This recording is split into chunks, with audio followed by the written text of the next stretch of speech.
গুজব ছড়াবেন না, আসলে গুজব ছড়ালে কিন্তু সমস্যা। গুজব ছড়ানো আসলে ঠিক না। পুরোপুরি নিয়ন্ত্রণে এবং সবাই আশঙ্কা মুক্ত।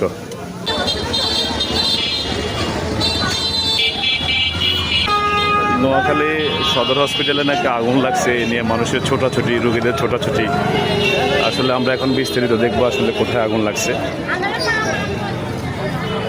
যে ফায়ার সার্ভিস, পুলিশের গাড়ি, বিদ্যুতের গাড়ি এসে উপস্থিত, যে ফায়ার সার্ভিস এসে উপস্থিত অলরেডি। আসলে সত্যতা দেখবো কি এখন। ফায়ার সার্ভিসের লোক চেষ্টা করতেছে। সদর হসপিটালের পাশে আপনার যেখানে বিভিন্ন ধরনের রাবিশ এবং বিভিন্ন ধরনের টিন বা বিভিন্ন ধরনের কিছু রাখছে, ওখানে আগুন লাগছিল। তো ওখানে ফায়ার সার্ভিস এসে অলরেডি আগুন নিয়ন্ত্রণে নিয়ে নিচ্ছে। গুজব ছড়াবেন না, আসলে গুজব ছড়ালে কিন্তু সমস্যা। গুজব ছড়ানো আসলে ঠিক না। আগুন এখন অনেক নিয়ন্ত্রণে, ফায়ার সার্ভিসের চেষ্টায় অলরেডি আগুন নিয়ন্ত্রণে।